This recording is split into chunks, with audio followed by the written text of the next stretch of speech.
March 1968. Into the modest two-bedroom house of the respectable Blackwell family in Cedar Falls, Iowa, moves Dr. Warren Hadley, a clinical psychologist in his early 40s who needs temporary housing while establishing his new practice counseling troubled youth.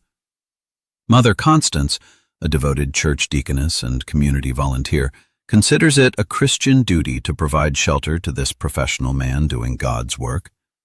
But her 20-year-old daughter Lorelei feels it from the first moment. Something is wrong with this man. He watches her too long, enters rooms without knocking, happens to appear when she is alone.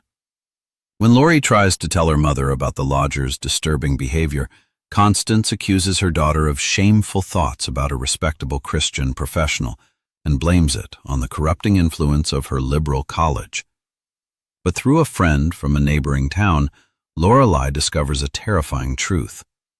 Over the past 3 years, Dr. Hadley has rented rooms in 3 different cities, and from each home where he stayed, a young woman vanished, forever, without a trace. And now this man lives in their house, sleeps on the other side of a thin wall, and with each passing day the noose around Lorelei's throat tightens. If you're loving the content, make sure to subscribe right now so you don't miss us in your recommendations. We upload new, exciting videos every day. Thank you for watching. Let's get into it. The spring of 1968 in Cedar Falls, Iowa came late and cold. Lorelei Blackwell sat curled on the window seat of her small bedroom, wrapped in an afghan her grandmother had crocheted, watching the last patches of dirty snow melting in the yard. She was 20 years old, a junior at Cedar Falls Teachers College, majoring in English literature, active in the campus anti-war movement, and still naive enough to believe that people were fundamentally good. Her mother, Constance Blackwell, worked as head secretary at First Methodist Church, served on the church council, organized charity drives, and wore her faith like armor against the changing world. They lived together in a small clapboard house on Maple Street that Constance's late husband had bought in 1952. Lori's father, Marshall Blackwell, had died of a heart attack in 1963, leaving Constance a widow at 41 and Lori fatherless at 15. His photograph still sat on the mantel, a serious-faced man in a Korean War uniform, looking both proud and weary. Their home was immaculate. Spotless hardwood floors, lace curtains, a cross on every wall. Constance read her Bible every evening, marking passages with a careful hand. She believed in order, righteousness, and the inherent goodness of Christian professionals. Lori had been raised in this atmosphere of rigid propriety, but college had softened her edges. She still went to church on Sundays, but she also read Sylvia Plath, protested the war, and questioned authority. Her mother saw this as dangerous rebellion. For Constance, questioning was the first step toward damnation. That Tuesday evening in March, when everything began, Constance came home from church later than usual. Her cheeks were flushed, her eyes bright with purpose. She hung her coat in the closet and sat across from Lori, who was studying at the kitchen table. "Lorelei," she announced in her most formal tone, "I have important news. We'll be taking in a lodger." Lori looked up from her textbook. "A lodger? We only have 2 bedrooms."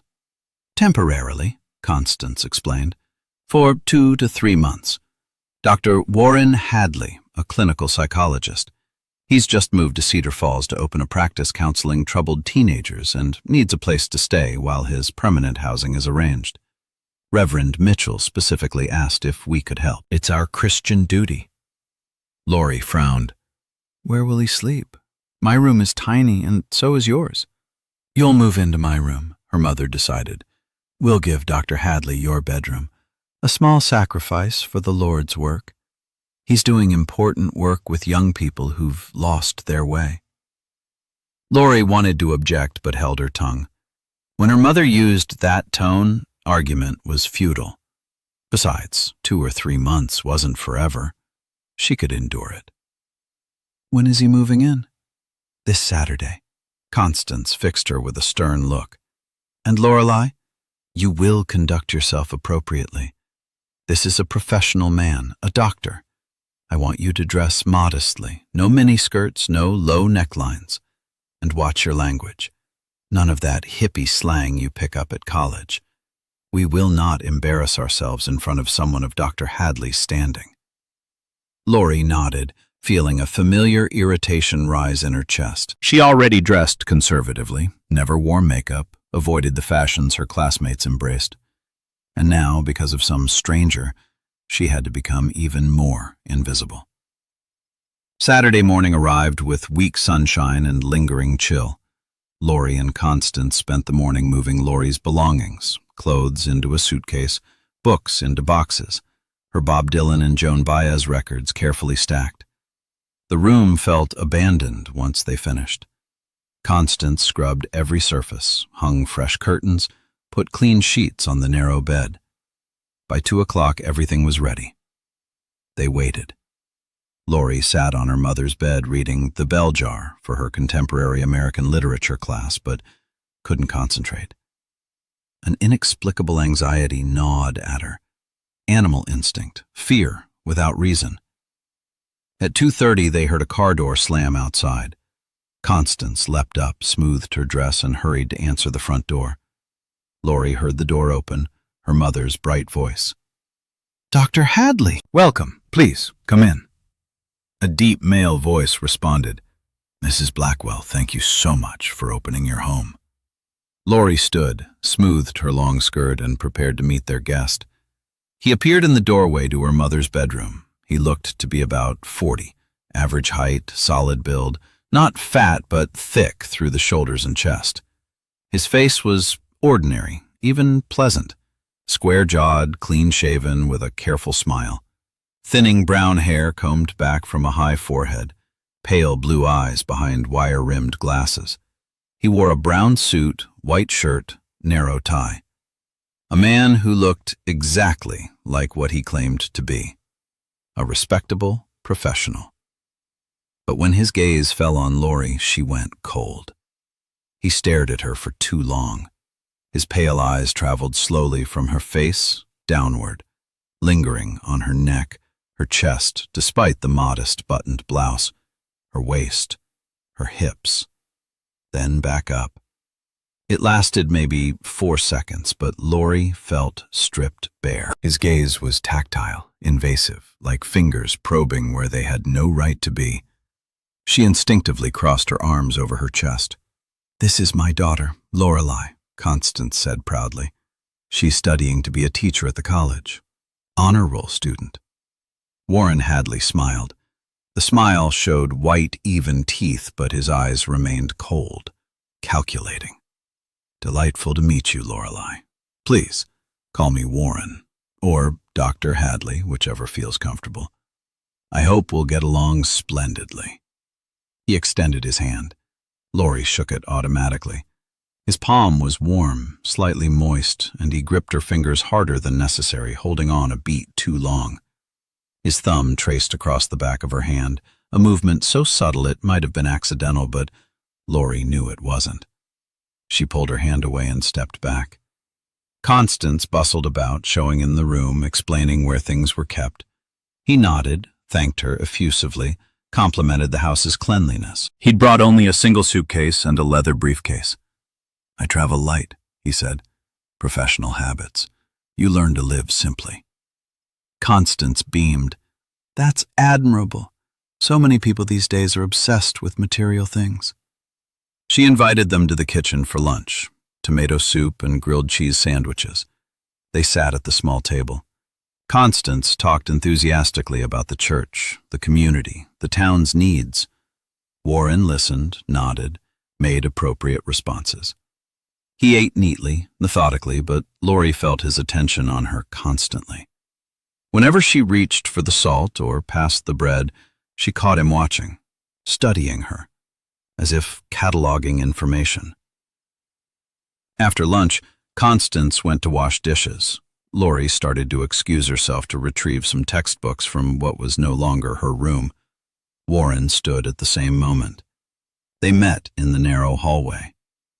He didn't move aside. just stood there, blocking her path, looking down at her. "Excuse me," Lori mumbled, trying to slip past. "Lorelei?" he said quietly, his voice pitched so her mother wouldn't hear from the kitchen. "What a beautiful name. Do you know it comes from German legend? The Lorelei was a siren who lured men to their deaths with her beauty." He pronounced her name slowly, almost caressing each syllable. Lori's skin crawled. "I know," she said curtly. "Can I get by?" He waited another second, then stepped aside, but barely, so she had to brush against him to pass. As she did, his hand briefly touched the small of her back. The contact lasted only a moment, but felt deliberate, possessive. She grabbed her books and returned to her mother's room, heart pounding. The first day passed relatively quietly. That evening, Warren stayed in his room, emerging only to use the bathroom and once to make a phone call. Lori studied at the kitchen table, trying to avoid the hallway. Constance hummed hymns while ironing clothes, radiating contentment. Having a professional man, a doctor, staying in their home clearly validated her sense of Christian duty. At bedtime, Lori lay on the narrow cot set up along the wall in her mother's room. The mattress was lumpy, the space cramped. Constance's snoring filled the small room. Outside, cars passed occasionally. From the next room, her room, she heard nothing, but she imagined him in there, lying in her bed, thinking about her. She couldn't shake the memory of his stare, cold, assessing, predatory. She'd seen that look once at the zoo, a timber wolf watching rabbits in an adjacent enclosure. Sunday morning, Lori woke late. Her mother had already left for early service at church. Lori dressed, splashed water on her face, and went to the kitchen. She poured herself coffee, relieved to have the house to herself. She could hear nothing from Warren's room. Maybe he'd gone out too. She settled on the living room couch with her Norton anthology, reading Whitman and making notes. The house was quiet, peaceful. She relaxed. Then she heard the front door open. Warren came in, stamping his feet on the mat. He wore a heavy coat and wool scarf. "Ah, Lorelei," he said, smiling. "Your mother at church?" "Yes," Lori answered without looking up from her book. He removed his coat, hung it in the closet, disappeared into his room. Lori kept reading. 5 minutes later, he emerged. He'd changed into casual clothes, khaki slacks, a cardigan sweater. He walked directly to the couch and sat down. Too close. Right beside her, when there was an entire empty couch and 2 armchairs available. "What are you reading?" His voice was friendly, curious. She showed him the cover. "Whitman, for class." He leaned in, ostensibly to see the page, but his shoulder pressed against hers. She smelled his aftershave, something sweet and cloying. Whitman, he mused, the good gray poet. Though he had his, shall we say, unconventional aspects, his love poetry could be quite sensual. His hand rested on the couch back, just behind her shoulders. Lori shifted away. "I need to focus," she said firmly. He didn't move back. Of course, I'm just making conversation. It's rare to find a young woman who reads real literature instead of those romance magazines." His hand dropped from the couch back to her shoulder, just rested there, as if it belonged. "You remind me of my sister, actually. She studied English too. Very bright girl." Lori stood abruptly. "I have to study upstairs." There was no upstairs, but she grabbed her book and escaped to her mother's bedroom, locking the door behind her. Her hands were shaking. Constance returned an hour later, full of church news. Warren immediately emerged to help her with her coat, asking about the sermon, being the perfect gentleman. They chatted warmly while Lori watched from the doorway, invisible. That afternoon, while her mother napped, Lori went to use the bathroom. She locked the door, ran water to wash her face. As she dried off with a towel, she heard a floorboard creak right outside the door. Someone was standing there, silent, motionless. Through the gap under the door, she could see a shadow, Someone standing close to the door, not moving. She held her breath, listening. She could hear breathing on the other side. Slow. Heavy. The shadow stayed for a full minute, then footsteps retreated down the hall. She waited, heart hammering, then unlocked the door and looked out. The hallway was empty. But at the far end, Warren stood in the doorway of his room, watching her. When their eyes met, he smiled and gave a small wave, then closed his door. Laurie's hands were shaking again. That evening, as Constance watched Bonanza on their small television, Laurie tried to speak. "Mom," she began carefully, "Warren he's kind of strange." Constance didn't look away from the screen. "Strange how?" "He sits too close, touches me, stands outside the bathroom door." Her mother's face hardened. She turned slowly. "Lorelei Ann Blackwell, are you seriously accusing Dr. Hadley of improper behavior?" "I'm not accusing. I'm just saying he makes me uncomfortable." "Uncomfortable!" Constance's voice rose. "A Christian, professional man shows you kindness and you immediately think the worst? Do you know what that says about you? About what you've been learning at that college?" "Mom, he stood outside the bathroom." "He was probably waiting to use it." "Good Lord, Lorelei. The man lives here now. He has to use the facilities." Constance stood, anger radiating from her. "I know what this is. It's that college, all those hippies and protesters filling your head with nonsense. Free love and disrespect for authority. You've become suspicious of decent people." "I haven't." "One more word against Dr. Hadley and I'll speak to Dean Morrison myself about your attitude. He's doing important work with troubled youth and I will not have you slandering him with your dirty imagination." Laurie fell silent. There was no point. Her mother wouldn't hear it. Couldn't hear it. Warren was a professional, a doctor, a Christian, doing good works. Laurie was just a confused girl corrupted by liberal ideas. She went to bed feeling completely alone. The next day, Monday, Laurie left early for classes and didn't return until evening. Campus felt like sanctuary. She could breathe freely, laugh with friends, forget about the lodger. She stayed in the library until it closed at 9. When she got home, her mother was at a church council meeting. Only Warren was there, sitting in the living room reading the newspaper. "Lorelei," he greeted her. "Long day?" "Yeah," she answered, heading for the bedroom. "Wait." His voice stopped her. "Come sit. Let's talk." She hesitated, but refusing seemed rude. He was a guest, older, a professional. She perched on the edge of an armchair, her book bag clutched on her lap like a shield. He set down his newspaper and smiled gently. "You're afraid of me, aren't you?" Laurie startled. "No. Why would you think that?" "You avoid me. Act like I'm dangerous." He sounded almost hurt. "Look, Lorelei, I want us to be on good terms. I'm living here temporarily, but I'd like it to be pleasant for everyone. Your mother is a wonderful woman, a real pillar of faith, and you," he paused, "you remind me so much of my younger sister. She studied literature too, was passionate about books and ideas." Laurie's guard lowered slightly. "You have a sister?" "Had," he corrected, his expression growing sad. "She died 4 years ago.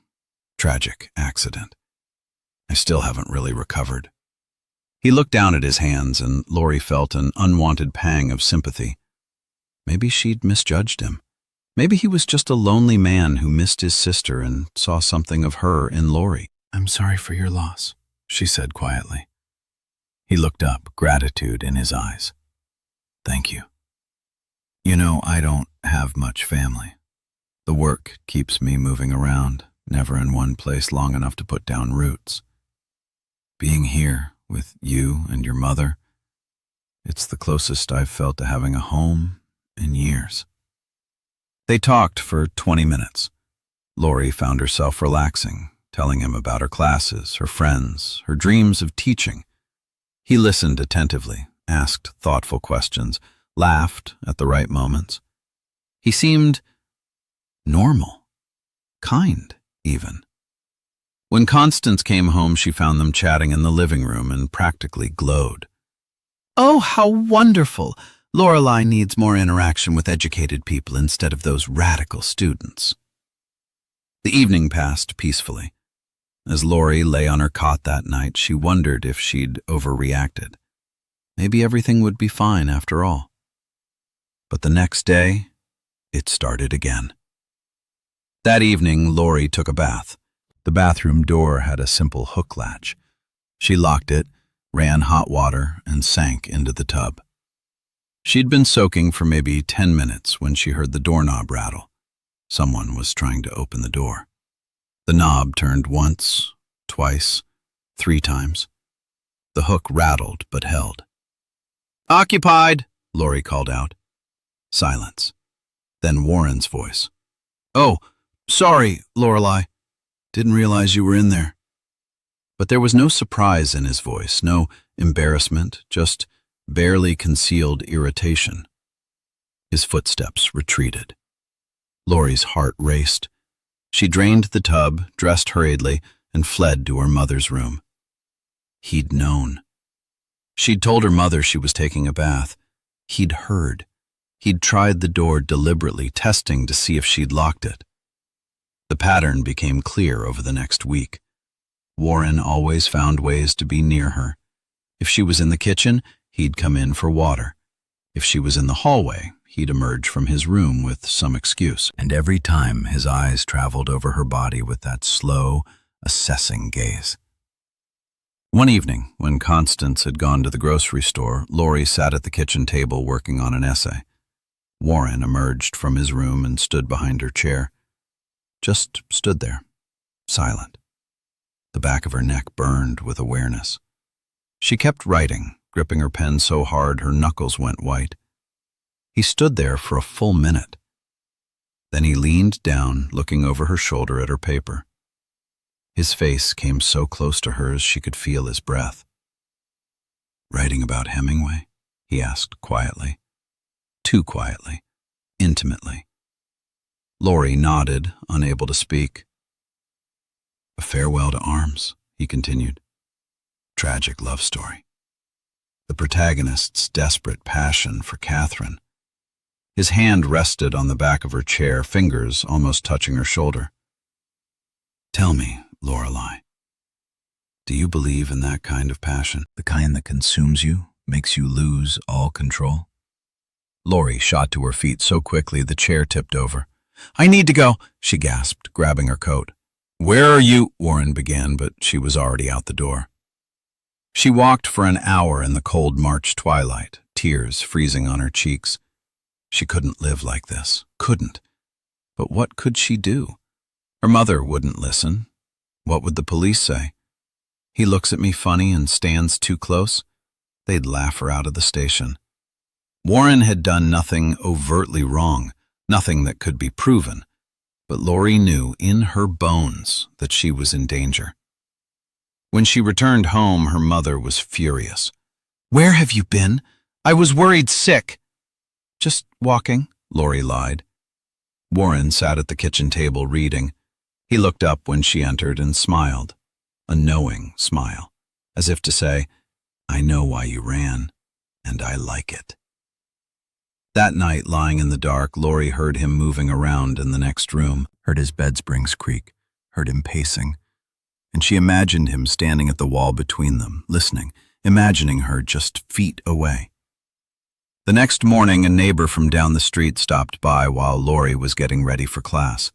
Mrs. Paulson, a heavy-set woman in her 60s, spoke to Constance in the kitchen, but loud enough that Lori could hear. "Connie, I wanted to mention something. That lodger of yours, Dr. Hadley. My sister over in Waterloo said she saw someone matching his description there last year. Said he'd rented a room from a family in her neighborhood." Constance's voice was cool. "And?" "Well, there was a girl in that house. College student. She disappeared. Just vanished one day. Police never found her. The family said she'd run off to California, but my sister said there was no evidence of that. Just gone. Mrs. Paulson, Constance said icily, I won't listen to gossip about a professional man doing the Lord's work. I'm just saying maybe you should be careful. For Lorelei's sake. Thank you for your concern. Good day. The door closed firmly. Constance muttered something about by body, but Lori could hear the faint thread of doubt in her voice. Lori spent all day unable to focus on lectures or readings. A girl in Waterloo disappeared. It might be coincidence, might be nothing, but what if it wasn't? That afternoon, she went to see her friend Delia, who lived in the campus dorms. Delia was from Des Moines, tough and street smart, and her older brother was a detective with the state police. Dee, Lori said, sitting on the narrow dorm bed, I need help. She told Delia everything, the way Warren looked at her, touched her, cornered her, what Mrs. Paulson had said about Waterloo. Delia listened without interruption. Shit, Delia said when Lori finished. Lori, this is serious. Let me call my brother. Give me the guy's full name. Warren Hadley. He says he's a psychologist. Age? Early 40s, I think. Okay, give me a few days. Lori felt relief flood through her.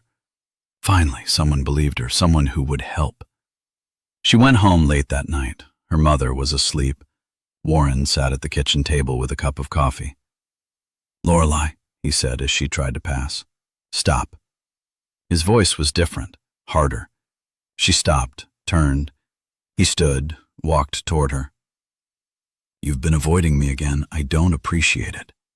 Lori backed toward the wall. I've been busy with classes. Don't lie. He kept coming until she was pressed against the wall, nowhere to go. You're afraid of me. But you don't even know why, do you? Because I haven't done anything wrong. Have I? She couldn't answer. He stood inches away, tall and solid, blocking her in. I live here, he said softly, almost gently. I pay rent. I'm polite. I help your mother. And sometimes I look at you, because you're a pretty girl. Is that a crime? Please step back, Lori whispered. He leaned closer, his mouth near her ear. Here's what's going to happen, Lorelei. You're going to stop acting like a frightened rabbit. You're going to be pleasant and polite, and everything will be just fine. Understand?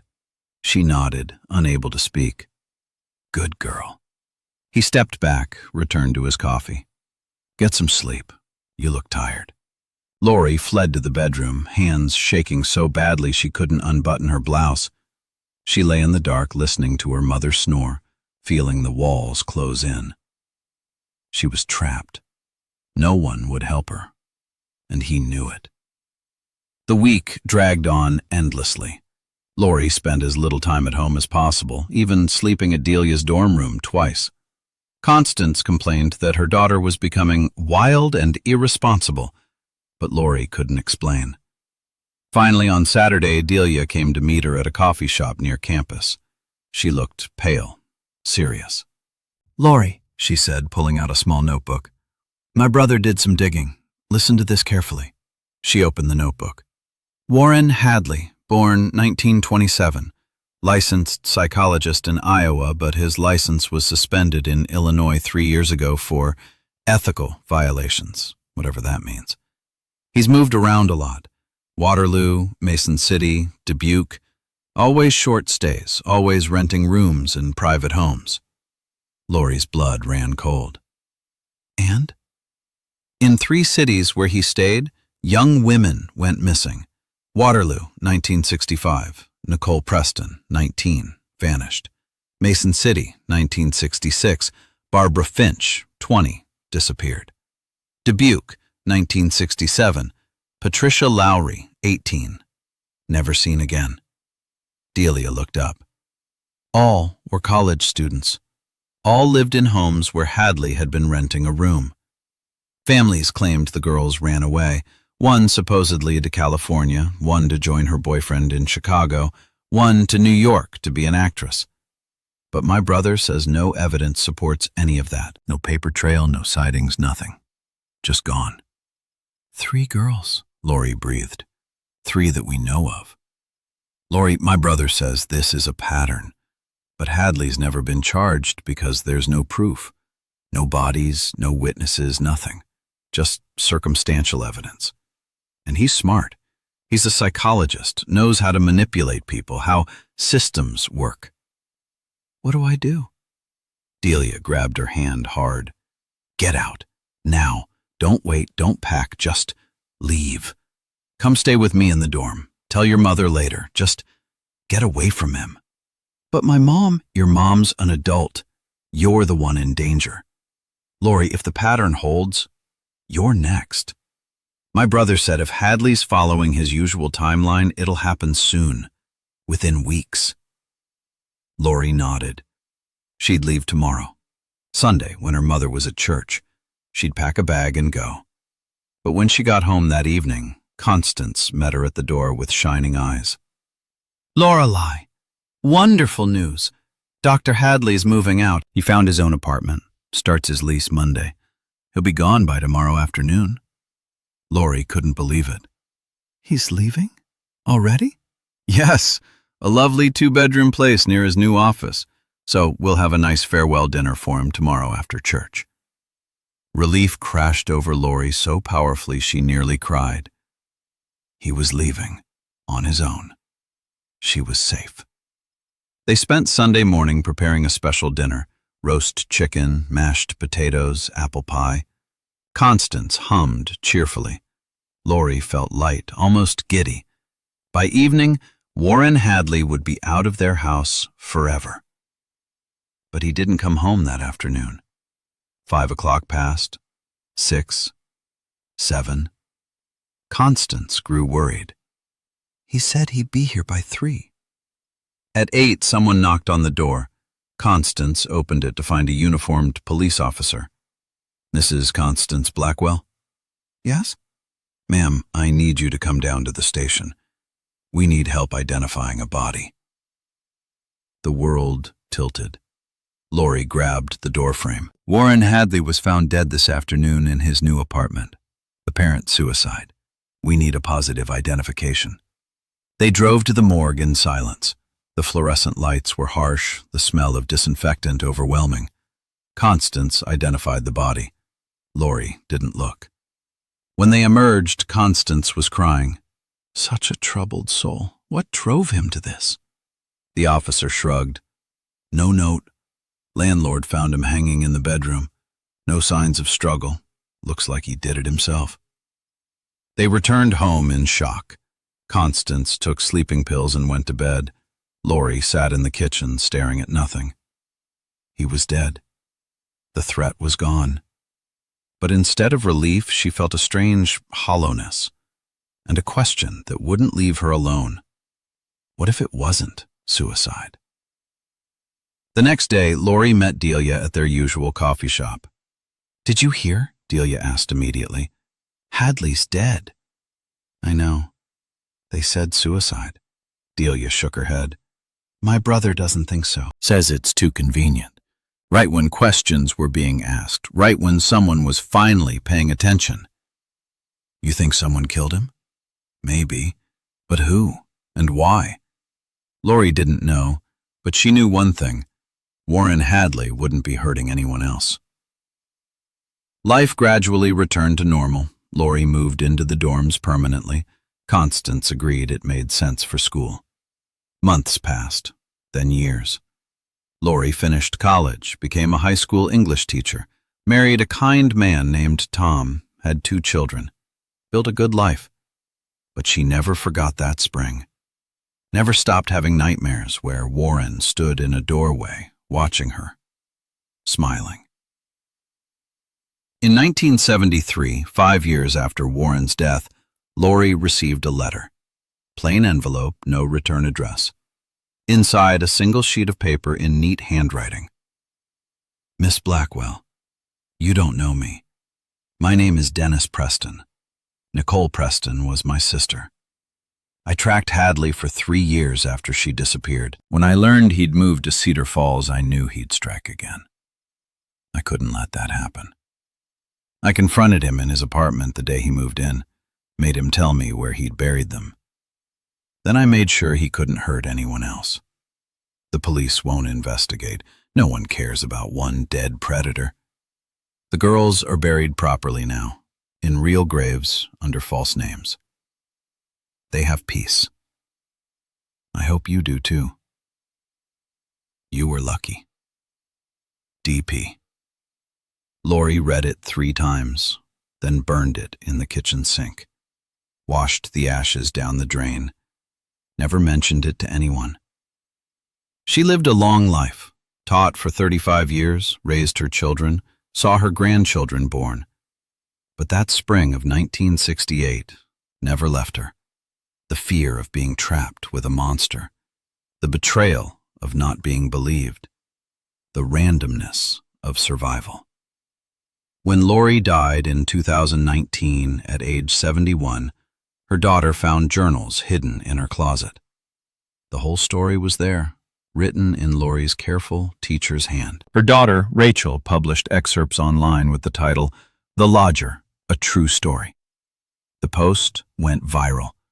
Hundreds of women shared similar stories of not being believed, of authority figures protected while victims were dismissed, of intuition ignored until too late. In 2020, during the pandemic, a true crime podcaster investigated, found records of 3 young women who disappeared in Iowa between 1965 and 1967. Nicole Preston, Barbara Finch, Patricia Lowry. All from towns where Warren Hadley had briefly lived. None ever found. The cases remain officially unsolved, but those who read Lori's journals know the truth. The story isn't about one monster. It's about a system that protects monsters, about mothers who trust titles more than their daughters, about the price of not listening when someone says, "I'm afraid." Lorelei Blackwell survived because someone else, someone who'd lost his sister to the same predator, took justice into his own hands. She carried the guilt of that survival her entire life. Lit candles every year on the anniversary for the 3 girls who weren't as lucky. Her daughter ended the published journal with these words, "My mother taught me one thing above all else. Trust your fear. If something feels wrong, it is wrong. Don't wait for proof. Don't wait for permission. Save yourself. No authority figure, no title, no status is worth your life.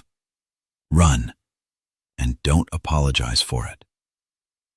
That lesson, bought with blood, paid for by 3 young women who trusted the wrong people, is Lorelei's legacy. Not just survival, but testimony, memory, warning. The monsters haven't disappeared. They still wear suits and professional titles. They still count on our deference to authority, our reluctance to make a fuss, our fear of not being believed.